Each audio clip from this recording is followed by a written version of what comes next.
Hi, everyone. All right, so let's get started. So today we're going to be talking about two different dapps that we have. These are our two basic example dapps, and one of them is minting fungible tokens and giving them out freely through a faucet, and the other is minting NFTs and selling them in a store. So they're going to be baseball cards. We're going to sell them in a baseball card store. And I do have a cat, so you may actually witness a special guest star, but hopefully not. But let's go ahead and get started. All right, and currently feel free to ask your questions at any time in the YouTube chat or on Discord. Roland will be breaking in with questions if you guys have them, so feel free to ask them as the talk is going on. And like I said, we're going to be going through our simplest dapps. So the Fungible Faucet Dapp is actually the default that you get when you do Agoric init. So you may have seen that already. And that just mints fungible tokens and gives them out. And then there's the card store Dapp, which, as I mentioned, it mints non-fungible baseball cards and sells them. So this is what the Fungible Faucet Dapp looks like. Basically, the only functionality. Oh, whoops. Let's actually go to the real thing here. Basically, the only functionality is that there's this little button that allows users to mint fungible tokens. And as you can see, it's connected to the wallet. And currently, let's see, oops, it is disconnected from the API server. Let's see if we can fix that. Okay, there we go. It's connected. And let's see if this actually works for us. So we say mint fungible tokens. It says approve the offer in your wallet. So we have this offer here. We accept it. And we have more fungible tokens than when we started. So, and back in the Dapp, it says that we've received 1,000 more tokens. So that's the Fungible Faucet Dapp. Let's go to the card store. So that is also disconnected. Let's try that. All right, so the only functionality here pretty much is that we can click on a card.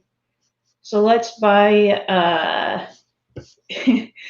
Raul Chamberlain. All right, we'll be going into how what the origin of all of these names were. It's a pretty fun story, so stick around. But we can click on the card, and that will send an offer to our wallet, which we can approve. And you can see that we have the Raul Chamberlain card now in our wallet. Okay, so that's the basic functionality that we're going to be going through, but there's a lot of little pieces that have been put into the dapps that make this actually work. All right, so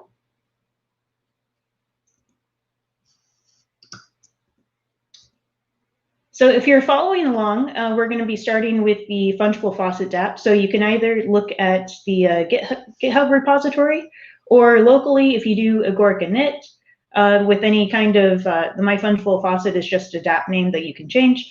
If you do that, the default Dapp will be the Fungible Faucet Dapp. So I'm going to do a brief overview of how all of this is connected. This is kind of at a high level. We'll be going into the actual code that implements this. But as you saw, when I minted that fungible token, so I just clicked on the fungible mint fungible token button, that actually made a call to the backend, to the API server. And that calls creator Facet make invitation, which makes a call to the contract, which actually makes an invitation with Zoe.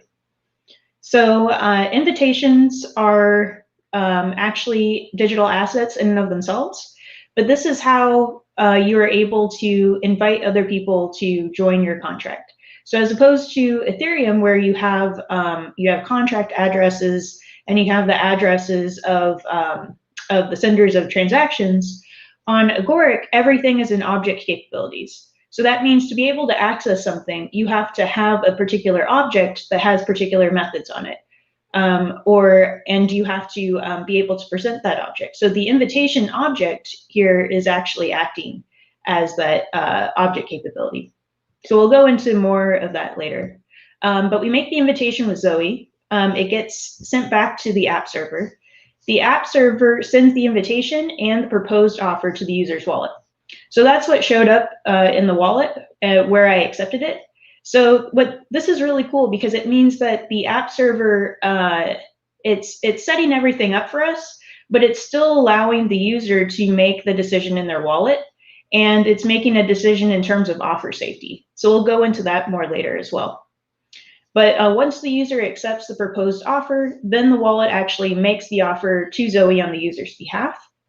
And the contract realizes that this offer has been made.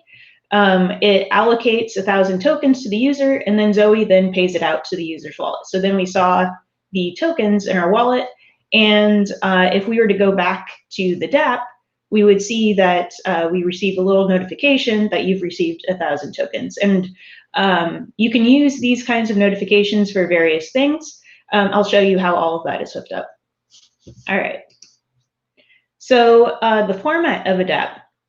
So by default, we've set things up so that there's 3 main folders in your DApp that you're going to need to change. There's the contract folder, and this contains your contracts that you deploy to the simulated chain in testnet. That's probably a good important thing to note, is that when you're building against a simulated blockchain, not the actual testnet. There are instructions for deploying to the testnet, and we can also help walk you through that, but it's good to get everything sorted out locally before you try to do that. All right, the second folder is the API folder. This is the code for the backend server. So it's split into on-chain and off-chain code, and we'll go into that later.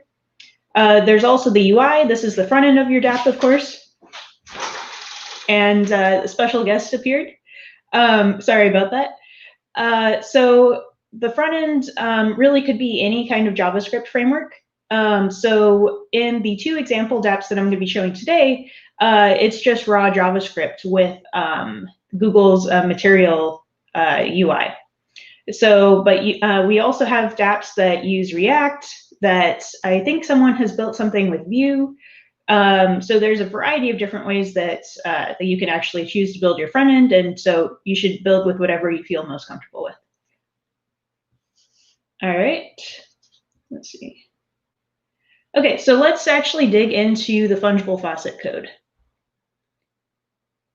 So this is the Fungible Faucet application. As you, if you do a Agoric init and you actually look at the folder, this is what you'll be seeing. So like I said, this is probably very small on your screen, so I'm sorry for that. Increasing the font doesn't seem to actually increase this part of things. But there is a contract folder. That's what we're going to be diving into first. So let's go to contract source and then contract. Let's just start going through this contract. So first, you'll notice that there's this TS check. That's just setting up the TypeScript checking that we have. So we do not use TypeScript, but we do use JS stock that is compatible with TypeScript. And so we're able to have TypeScript checking of the types that we define without it actually being TypeScript. So we import all of the Zoe types as well. And probably the best way to get started with analyzing a contract is going all the way down to the bottom and looking at what gets returned. So there are 3 things that can be returned in any contract. There's the creator facet, the public facet, and then a creator invitation. And all of those are optional. So this particular contract returns a creator facet and a public facet. And what facet means is that it's an object that represents some smaller part of the greater whole. So you can think of this like, let's see, if you have keys to an apartment building or something like that, there's the master keys, and then there's the key for just a particular apartment. And you don't want the person who just wants access to a particular apartment to have access to the whole apartment building. Right, so there's kind of like manager keys and more attenuated keys. And so object capabilities kind of work the same way, except we call those smaller authorities facets. So this creator facet, we've set it up so that the creator can make an invitation. And they can also get the issuer of the token that we are going to be creating. And the public facet is also able to get that issuer. So let's take a look into how this invitation is actually being created. So ZCF is what the contract, every contract is given. So every contract has this format where it needs to have a start function, and then it will be passed ZCF, which is the Zoe contract facet. So ZCF has a method called makeInvitation, and that takes in a function which will act as what we call the offer handler. So when someone makes an offer using this invitation, this code will run. It also takes a description. So, so this function is really quite simple. All it's doing is it is making an amount. An amount is just a description. It's not actually the minting itself. But then in the next step, it mints that particular amount and allocates it to this particular seat. Then it exits the seat so that the user gets their payout, and we just return the string. So this will be sent through to the offer result for this particular offer. So you might have noticed that there was this ZCF mint, which if you've looked through our ERTP guide will be unfamiliar. So if we were minting with a regular ERTP mint that was remote, we would have to do an await on minting, because any kind of remote call creates a promise that we would have to await. So what we've done is in Zoe, because we want most things that the contract interacts with Zoe for to be synchronous, we made this ZCF mint that has a special interface. So it mints these tokens and then it directly allocates them to the seat. So we have documentation on this. Feel free to ask questions about it, but just so you know, this is a slight difference than the ERTP mint. But all of the digital assets are created exactly the same. The issuers act exactly the same. Everything else is exactly the same. It's just there's a special interface, kind of a wrapper. All right, so I think we've gone through that. So the next thing is the deploy script. So let's see. So most of these deploy scripts are exactly the same.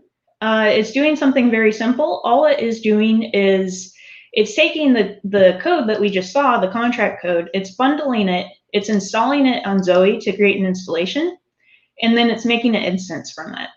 So let me explain a little bit about instances and installations. So rather than like on Ethereum having each contract that is running have its own address, and then if you want to verify the code, then you have to hash the code and then see if it matches, see if the hash matches, right? What we've done is that you can actually install the code on Zoe, and then that gives you an installation object. And that object you can use, so like let's say you audit the code, you see that it's associated with this installation object, and then you can just save that in your wallet. And then whenever it comes up again, let's say someone creates a new instantiation of this particular code, you can just check the installation and see if it's the same with object identity. So just triple equals. And this makes it really, really simple to reuse code, and then also to be able to check that the code that you've already audited is being used and not some other code. All right, so we make that installation. And in this case, the deploy code ends with putting all of this information in some configuration files that will be picked up by another deploy script. So let me explain a little bit about the board. So the board is a shared on-chain object that maps objects to strings and strings to objects, and these are just random numbers. So basically what this is doing is allowing you to share things with other entities on the testnet or your simulated chain. And the reason for this is because in an object capability world, everything is private by default. So unlike on Ethereum, where if you have a contract, anyone can hit your contract, and you have to protect yourself from it. You have to check message.sender. You have to set it up so that even if people are hitting all these different endpoints, they're not allowed to get in. On the Agoric platform, everything is private by default. So no one even knows where your contract is to actually hit it unless you give them some kind of access. So what this is doing is making the code for this contract available on the board, so someone else, and including us in a later step, will be able to use it to actually make a contract instance. So let's go directly. Oh, let's first actually look at some tests. So when you're developing your DApp, probably the best thing to do, I know, time is scarce in a hackathon, but if you don't want to set yourself up for pain later, probably the best thing to do is to test your contract. And so we've provided you with Ava. Ava is the testing framework that we're using, and we provided you with tests of the contract. And so basically, you can see what this is doing. It's installing the contract. It is getting the creator facet that we saw. Alice is making an invitation for Bob. Bob makes an offer using that invitation. He gets a seat. A seat is essentially the position in a contract once you've made an offer. And we saw a seat earlier on the contract side, but this is on the user side. It's essentially the same concept, just with some different methods depending on what side you are on. So Bob is able to use the seat to actually get a payout, and we get the issuer from the contract to be able to check in this test that the payout that Bob gets is 1,000 tokens. Okay. So let's move on to actually deploying this. So we're going to move into the, so we've deployed the code, but now we actually need to create an instance on chain. So let's move to the API folder. We're going to be moving to the deploy scripts there. And so every deploy script is given this promise for home. Home is what you might have seen in Michael's talk that just happened previously. It's what every user is given, and it has a number of different on-chain things that you can use. So it has Zoe, for instance. It has the board, which we just talked about. And what we're going to be doing is we're going to be getting that installation that we put on the board, and we're going to be using it to actually make an instance. And so here we get the creator facet and the public facet. We get the token issuer of the token that we've just created. And we put all of these things on the board such that other people would be able to use them. This is how we make things public.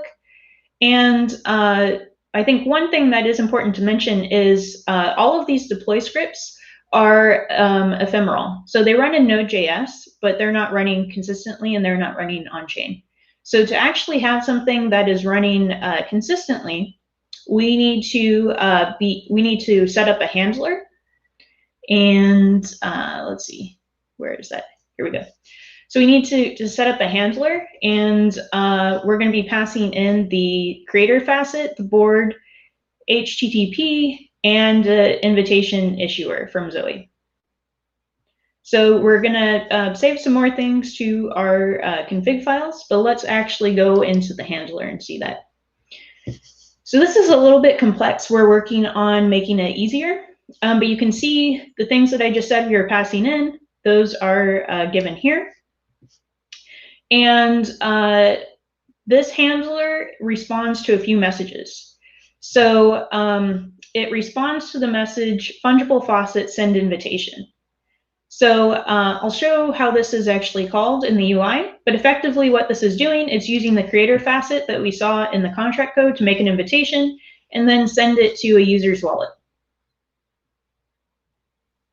So this deposit facet.receive, the user has put up their, has made public their purse in a way that is a deposit only facet. So no one can look at the balance and no one can withdraw anything, but you can deposit things. And so this is actually sending the invitation straight to the user so that they can have the invitation in their wallet. And it is also sending the data about the offer to the user's wallet. So we'll see how that is handled in the front end. So let's go back to the front end. So under public, under source, and then main, that's where all the magic happens. So again, this is a little bit complex. We're going to be working on making it simpler. But you can see the config files that we saved. We're taking all of that stuff out of here and using it in the front end. Let's actually start with the calls that are made. So once things are connected, what the main thing that we do is that we set it up so that the mint fungible tokens button, on click, it'll actually create an offer that says that that the user will want 1,000 fungible tokens into their token purse, and it will send that message to the handler that we just saw. So let's go back to the handler. So you can see that this case matches what we just saw here. And it will tell the handler about the user's deposit facet for Zoe invitations. Okay, so so there are two pathways that are set up here. One is the wallet, so the Dapp UI going to the wallet, and the other is the Dapp UI going to the backend, what we just saw. So when we do that, we get a response, and that is handled in this API receive. So that response is send invitation response. We get the offer that is sent back there, and then we do a send to the wallet. So we tell the wallet to add this offer to the list of things that need to be approved by the user. All right.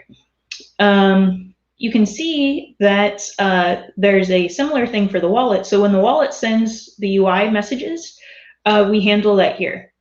So the wallet will, for instance, tell us about that deposit facet ID.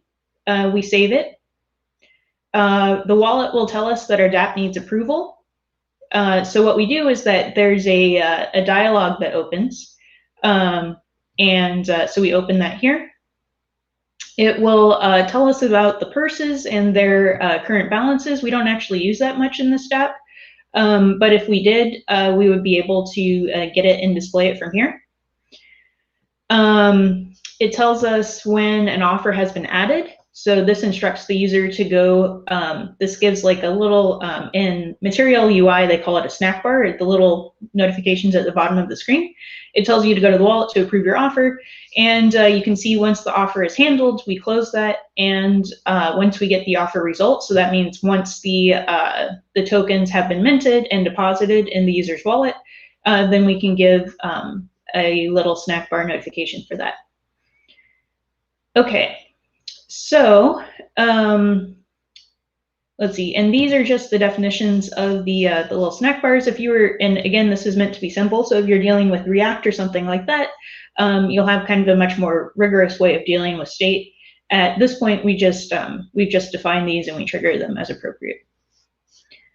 Okay, so let's go back.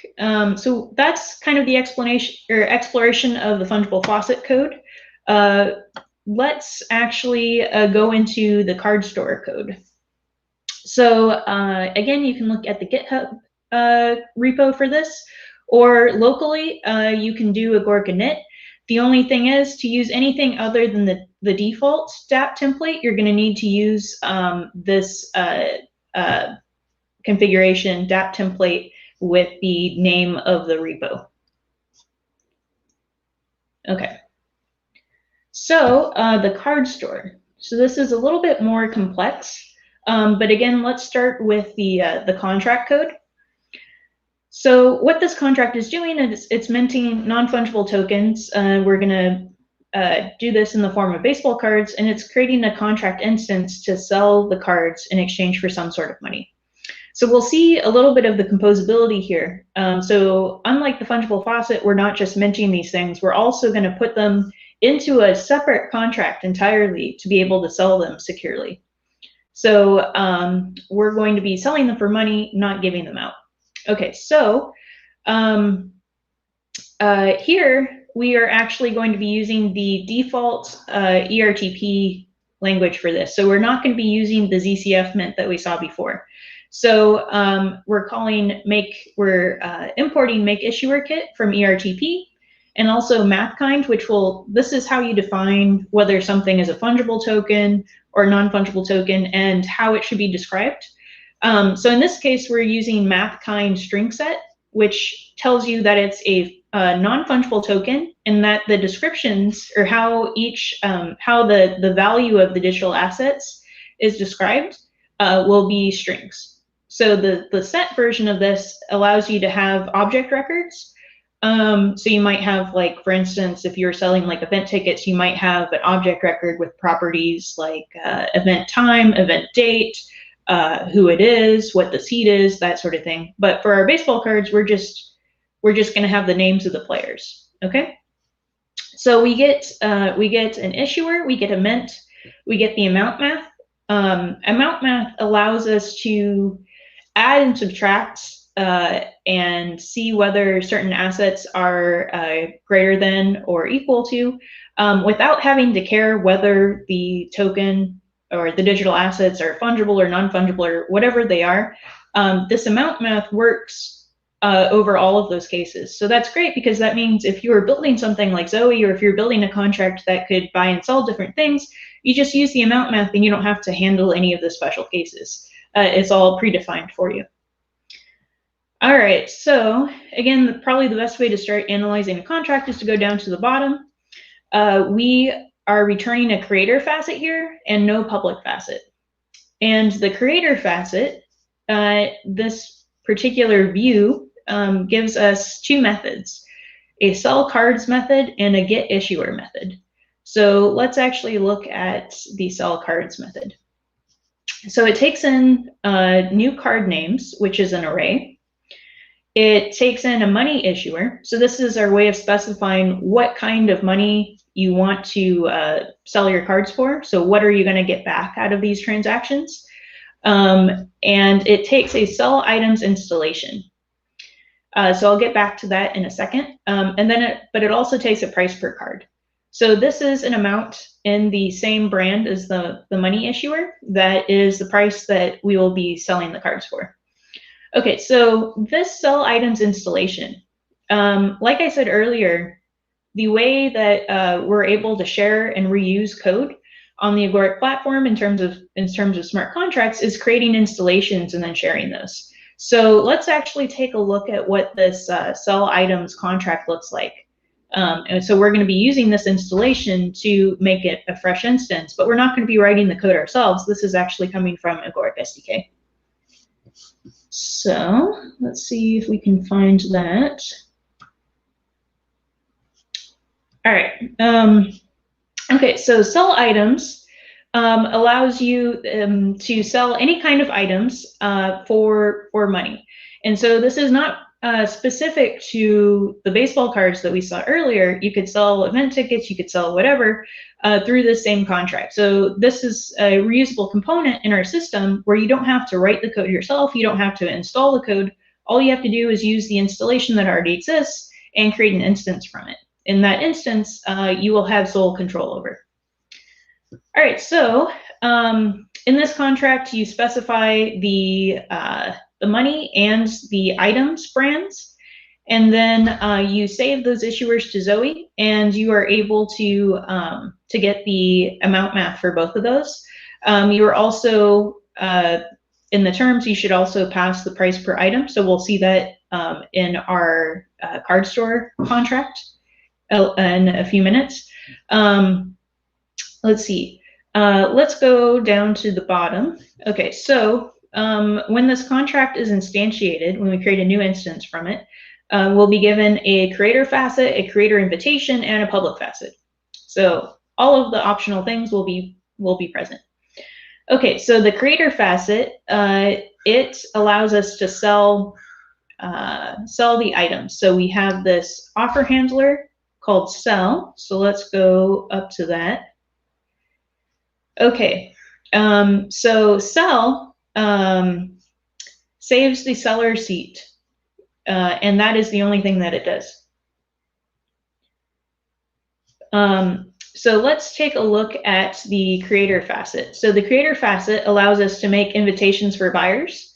So we can invite other people to buy our non-fungible tokens or whatever it is that we've put up under the items keyword. It allows the creator to see the available items that are still left. And sorry, more guest stars. It allows the creator to see or to get the items issuer. Okay, and then the public facet.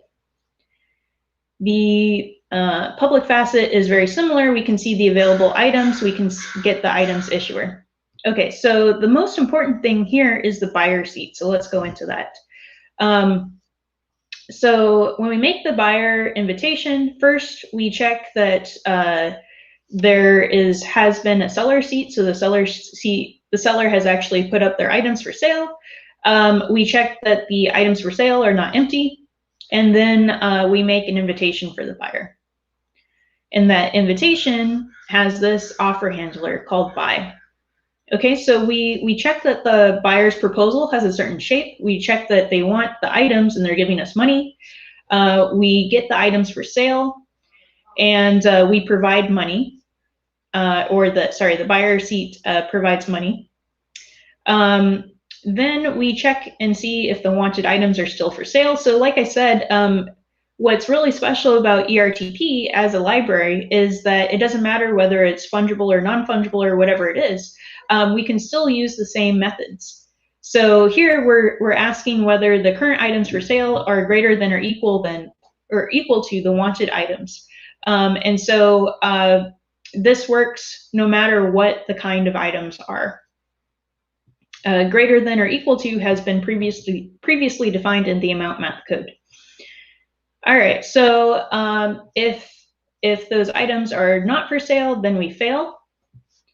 And what this does is basically it gives the buyer their money back as a refund, and that's it. And then if we do have the items, then we make sure that the buyer has actually given us enough money to buy the items. So we get the total cost of all the items that they want. We check that the money is greater than the total cost. And then after doing all of those checks, then we reallocate. So we're using this helper called trade that allows us to specify the gains and losses. So in a very declarative manner, it specifies the gains and losses of the different seats. So we can see that the seller seat is gaining the money and the buyer seat is gaining the items. So yeah, Roland? Hi, Kate. Sorry, so we had a question come in chat, and it was a few minutes ago, but I figured I'd surface it. So the question was from Matt Durkin. Are wallets still associated with a UUID/address? Let's see. So I think I need some more information. So like an address in terms of like as if they were an actor on Ethereum, or do we know anything more about that? That's how I take the question, but Matt, feel free to add more if you want. Okay. No, so Michael Fig is actually probably a good person to ask about the internals of the wallet. But the wallet is essentially it's an object that every user is given on their particular machine. So we have our simulated chain and we have our testnet, and then basically the client machine that people get we call an ag solo. And a wallet is one of the objects that is available there. It doesn't have any kind of identity that the chain knows about. All it's doing is holding all of these objects that have meaning on the chain for you. So I hope that answers your question. Great, thanks. Feel free to ask more. Yeah, I'll pop back in if there are more. Sorry to derail you here. No, that was perfect. Yeah, feel free to ask questions as we go along. I'm sure a lot of this will probably not make sense until we've gone over it a couple of times. So feel free to ask more questions as we're going. All right, so we trade so that the seller gets the money and the buyer gets the items. We exit the buyer seat, so that means that they actually they get their payout from Zoe. And then we check and see if all the items have been sold. If so, we shut down the contract, and we will return to the buyer's offer result, just the default acceptance message, which is the offer has been accepted, and once the contract has been completed, please check your payout. All right, so so that is the sell items contract, which is in Agoric SDK currently, and we are using this as a reusable component. So let's go back to our contract in the dApp store. So we have the sell items installation, which is the contract that we just saw that is installed on Zoe. We take the new card names, we create an amount, we actually mint those cards. So now we have all of the non-fungible tokens that we wanted to create in this payment. Then we make an offer proposal to the sell items contract. But first we actually start the instance here. So we take that installation, we take an issuer keyword. So we are setting up the items to be the non-fungible tokens that we just created in this contract. We're setting up the money to be the money issuer that we specified in the terms. And then and we also set the term price per item, which is the price per card that we passed in the terms here. So we start this instance of the sell items contract. We get these things that we just saw, the creator invitation, the creator facet, the instance, and the public facet. And now we're going to use those. We're going to use the creator invitation here to make an offer to Zoe to that sell items contract with the things that we want to sell. And we will get back a sell items creator seed. So we will return all of these things to the user. This part is a little complex, but we basically are going to make all of the things that were available in the sell items contract available to whoever calls the sell cards method. Okay, so that was a little complex. Let's actually go into the tests for this. I think this will make things a little bit clearer. So let's see. So we are going to be using an imaginary currency called moolah as the money that we want people to give us in order to buy the baseball cards. And we are also going to install the sell items contract from Agoric SDK. This will already be installed for you to use. But here's the installation that I talked about earlier. All right, and we are going to create an instance of the contract that we just saw over here. And we're going to call that, we're going to call the creator facet that we get from that the baseball card seller facet. All right, so the baseball card seller facet has a sell items method, which we just saw. That was, let's see, that was this. And so we're going to pass in our arguments. So all of our card names for this test, our baseball players are just going to be Alice and Bob. We define the money issuer to be moolah. The price per card is going to be 10 moolah, and we are using the sell items installation that we just installed. So we get all of these things back, all the things that we just saw, all the things that we just saw over here. All right. So Alice is going to make an invitation for Bob. So she makes a buyer invitation. She gives it to Bob. Bob is going to buy his own baseball card. So he gets the card issuer, he gets the card math, he looks at the cards for sale, and we check that the cards for sale have the names Alice and Bob. He gets the terms. He makes the amount. So he makes a description of the cards that he wants, using his own name to identify the card that he wants, because the cards are Alice and Bob. He's buying his own card. He makes a proposal, so he gives 10 moolah in exchange for the card that has his own name. And he specifies that, he specifies that the payment that he's going to give is under the money keyword. He mints that payment here. And ordinarily, users are not able to mint their own payments, but this is a test, so we can do this here. Bob would have this in his wallet. He makes that offer. He gets a seat. His payout is going to be his card payout, and Bob obtained is the description of his payment here. So we can see that Bob bought his own baseball cards, and that's enough selling for now. So what we're going to do is that the seller, in this case Alice, is going to exit. She's going to get all of her money, and she's going to get any remaining cards, and the only remaining card is Alice. All right, so that was a lot. We just went through a lot, but going back to this contract, you can see the really cool thing here is that within a Zoe contract, we are able to instantiate other contracts. We're able to make offers as if we were a user, and all of those things we're able to do because of the composability that the Agoric platform has. All right, so let's go and let's see. We have 20 minutes left. Let's go to the back end for this, or actually, let's first go to the installation. So this deploy script is going to install the sell items contract. It is also going to install the our particular contract. So let's see where that is then. Okay, so the contract that's in contract.js, we install. The sell items contract from Agoric SDK we install here. And you can see how you can, this is how you would install something that is just local. Something that you install from NPM, you can use require.resolve in this way. So all of our contracts that we have pre-built for you are under Zoe source contracts. And so you can take a look on our GitHub repo under Agoric SDK, see the contracts that we have there. We also have documentation on our website. And you can reuse the contracts like this to actually install them. All right, so we make those things available on the board. We put it in our configuration files as we saw in the first app.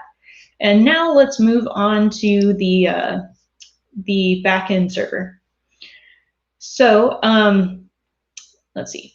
So in this case, these two dapps are actually connected. So the money issuer that we are going to require to sell our baseball cards is the Fungible Faucet token brand that we saw earlier. So this is the logic of getting that. Let's see. More logic of getting that. So we actually call sell cards with all of these card names, and these card names come from this file. So so this is kind of a fun Easter egg. So I think in the 80s, or at least the story goes, you guys can check out this tweet for more information. There was a Japanese software engineer who was making a baseball game, and he was required, as per his job, to come up with these names of fake baseball players. So we took those names, and there's another Easter egg that I'll go into later. Yeah, take a look at this tweet, and take a look at the baseball cards. So let's go back to the deploy script. So we have all of those card names.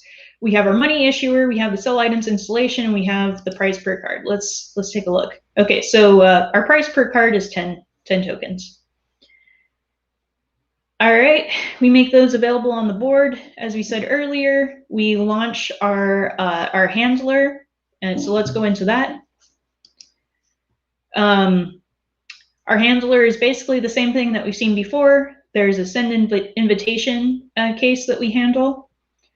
And in that case, we make a buyer invitation, we send it to the user's wallet. There's also a get available items call. So the front end is going to use this in order to find out what it needs to display. Oops. So let's go back to that deploy script. So that's the handler that we just saw. And then we save these board IDs to our configuration file. Okay. So let's look at the front end for this. So in main, it's a lot of the things that we've seen before. We have the deposit facet for the user's wallet in here. We have let's see. We have code for just handling just creating the baseball cards. So right now, so if you want to put assets in your front end, The way that we have it right now is that there's just a file called assets, and all of these things get pulled in. You can see that we handle the messages that the wallet receives in the same way. If needed to, we update the cards. So for instance, if someone buys a card, well, it's no longer available on our store. So we need to get the cards available from the backend server, the handler, and then we need to use that to sort through what we actually are going to display. And all of this is meant to be very simple. So if you're using something like React, this will be less ad hoc and more organized. So let's see. So the send invitation response is the same as the Fungible Faucet. So we send a message to the wallet to add the offer, and the user will be able to approve that. The get items response calls what we were just going through to update the cards once it gets the items that are still available, and that is basically it. So one thing that I didn't mention earlier is that every dApp has the ability, once it's approved, to suggest names for the things that it is involved in. So for instance, the installation that we saw earlier for this card store, the wallet can suggest that to the dApp as a pet name. Pet names are basically like in your phone book for your phone. You might have people under mom, you might have someone under, Bob. Those aren't their real legal names, those are your pet names for them. So the wallet has a collection of installations, instances, issuers, things like that with your pet names for them. And so dApps are able to suggest pet names, but it's up to the user to actually approve those things. So, we're going to suggest the issuer. We're going to call that the card issuer. And so in our wallet, let's see. So in our wallet, we can see that the card issuer is here under card. So this is a pet name. And here we go. Here's our list of issuers. We can actually go in here and change the pet names. But you can see how it actually gets displayed in the wallet. All right, so that is most of the card store code. Feel free to ask questions. But I just want to go over again some of the composability and features that we saw. So we're able to use the same sell items contract installation as other people are, and we're able to benefit from their audits. So because the contract installation, because the code once it is installed is instantiated in the form of an object, we can just do object comparison to see if it's using the same code as something that we've already audited or someone else has already audited. So we don't have to do something complicated like actually look through all of the code for slight changes or compare hashes or anything like that. Another cool feature is that we can create contract instances inside other contracts.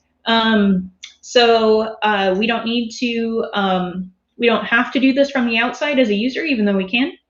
And a contract can act as a user to another contract. So in the sell items contract, what we saw is that it's a contract between sellers and buyers. And what we use the sell items contract as, we took the seller's perspective, but we acted as the seller in our contract that we wrote in order to sell baseball cards specifically. So the sell items contract was generic. We could have sold event tickets, we could have sold whatever it is that we want. But we used that in a very specific way. We reused it. We reused it in terms of using installation that was already installed to sell baseball cards. So that's a really cool feature that we have. All right, so some of the resources you might have seen in an earlier presentation, but our hackathon documentation is up. All of this code is in Agoric SDK in terms of ERTP, and Zoe, and all of the things that I've talked about. We have a number of contract examples, which are also in Agoric SDK. And then if you are looking, once you've kind of gone through some of these basic demos, if you're looking for more that is specific to oracles, try looking at our price authority API. This is what can be hooked up to the Chainlink oracles. And so in later talks, we'll go through 2 contracts that use this. There's a loan contract, which is kind of like a maker vault in a way. There's a call spread contract, which is a financial instrument that allows you to take a certain position on what the future price is going to be of an underlying asset. And if you're interested in more DApp templates and examples, you can also check out our documentation on that. I think we have maybe 10 of them at this point. And like I said, some of them use React, some of them use Svelte. I think there's a Vue one as well. So if you're interested in different formats and all the different situations that might arise, definitely check that out. We have one for automated market maker with a constant product invariant, so very similar to Uniswap. So check that out. It's called AutoSwap. So that's one of the dApps that we have. And that's it. Thank you so much, guys. Do we have any questions?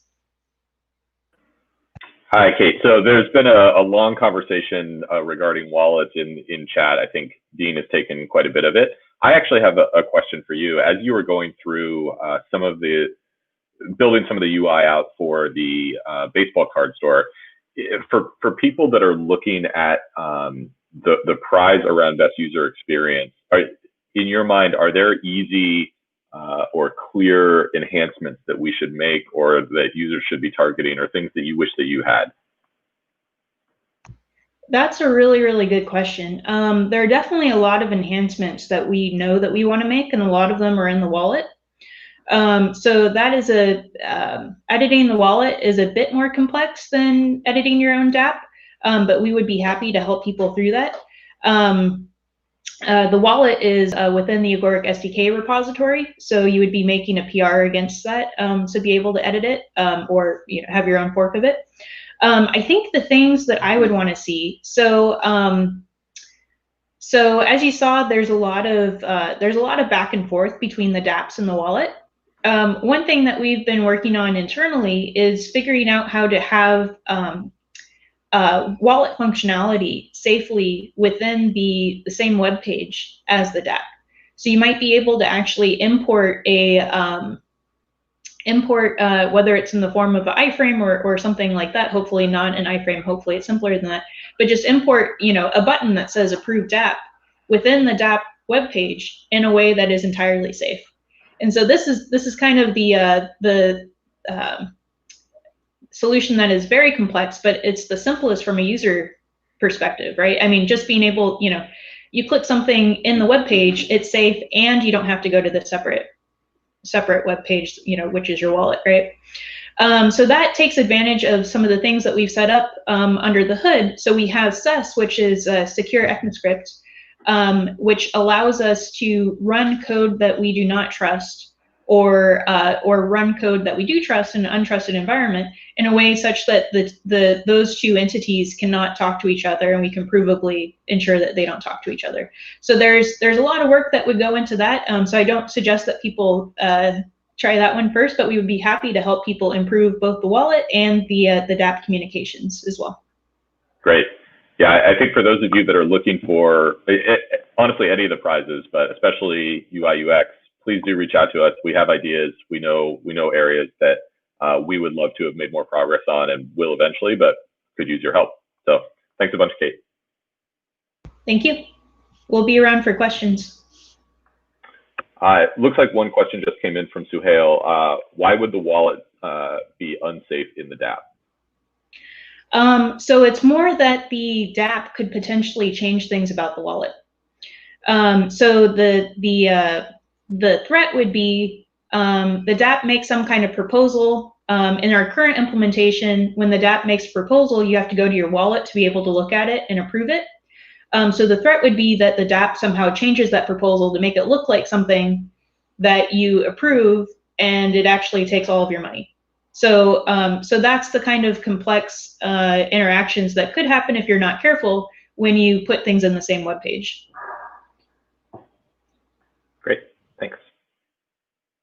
We'll give it a few more seconds here in case any other questions come in. Obviously, as we've been saying, we know a lot of you may be watching this asynchronously, so please reach out on Discord if you have questions. We're all manning Discord for the next